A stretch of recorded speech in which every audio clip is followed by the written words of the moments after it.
Welcome to new TV Telugu. ఇప్పుడు Telangana top 10 చూద్దాం.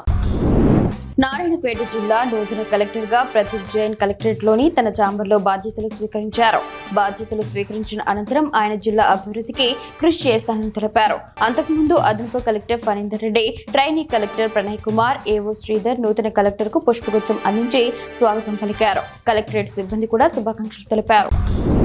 ఖమ్మం వ్యవసాయ మార్కెట్లో మిర్చి పత్తి ధరలు పెరిగాయి. క్వింటా ఏసీ మిర్చి ధర 19,250 రూపాయలు, కొత్త మిర్చి ధర 19,300 రూపాయలు, పత్తి ధర 7,600 రూపాయలుగా నమోదైంది. నిన్నటితో పోల్చితే ఏసీ మిర్చి ధర 150 రూపాయలు, పత్తి ధర 300 రూపాయలు పెరిగింది.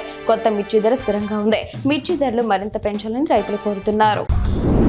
తెలంగాణ విశ్వవిద్యాలయం పరిధిలోని డిగ్రీ పరీక్షల ఫ్రీ నోటిఫికేషన్ పరీక్షల నియంత్రణ అధికారి ఆచార్య కె సంపత్ కుమార్ విడుదల చేశారు. 2, 4, 6 సెమిస్టర్ రెగ్యులర్, 1, 3, 5 సెమిస్టర్ బ్యాక్ పరీక్షలకు సంబంధించి ఈ నెల 30వ తేదీ వరకు ఎలాంటి అపరాధ రుసుము లేకుండా ఫీజు చెల్లించేందుకు అవకాశం కల్పించారు. పూర్తి వివరాల కోసం విశ్వవిద్యాలయం వెబ్సైట్ సందర్శించాలని సూచించారు.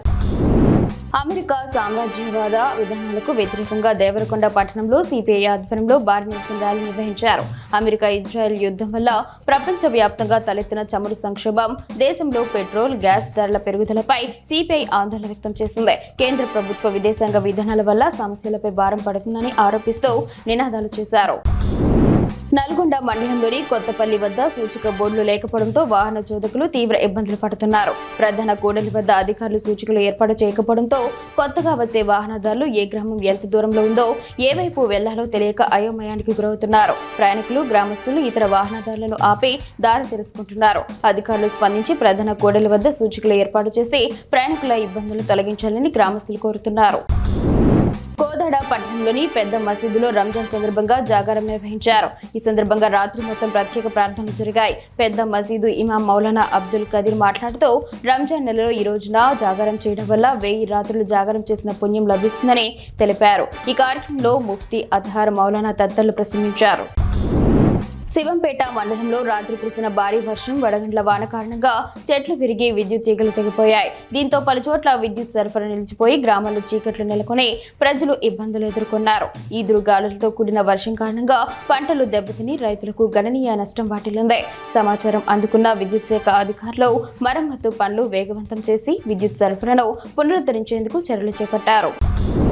తూప్రాన్ మండలం యావపూర్ గ్రామంలో 200 ఏళ్ల చరిత్ర కలిగిన 3 చింతల చెట్టు వృద్ధాప్యం, వాతావరణ మార్పుల కారణంగా చెరువు కట్టపై నుండి నేలకూలింది. సర్పంచ్ ఎంజాల స్వామి ఈ విషయాన్ని తెలిపారు. గ్రామానికి గుర్తింపుగా ఉన్న ఈ చెట్టు కూలిపోవడంతో గ్రామస్తులు ఆందోళన వ్యక్తం చేశారు.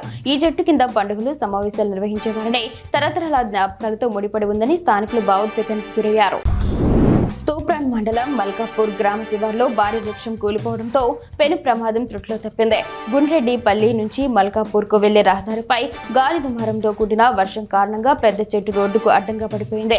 అదృష్టవశాత్తు ఆ సమయంలో ఎవరూ ఆ మార్గంలో లేకపోవడంతో ప్రాణ నష్టం సంభవించలేదు. సమాచారం అందుకున్న గ్రామ సర్పంచ్ ఆంజనేయులు గౌడ్ ఆధ్వర్యంలో స్థానికులు వెంటనే స్పందించి చెట్టును తొలగించే పనులు చేపట్టారు.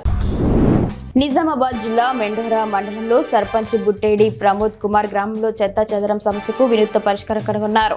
ప్రజలు ఎక్కడ పడితే అక్కడ చెత్త వేయడాన్ని అరికట్టేందుకు సమస్యలున్న ప్రదేశాల్లో శివుడు, నాగదేవత, గ్రామదేవత, దుర్గాదేవి, ఆంజనేయుడు, వినాయకుడి వంటి దేవతా మూర్తుల వాల్ పెయింటింగ్స్ ను చేయించారు. దీంతో గ్రామస్తులు ఆ ప్రదేశాల్లో చెత్త వేయడం మానేసి దేవతామూర్తులను గౌరవిస్తూ వెళ్తున్నారు.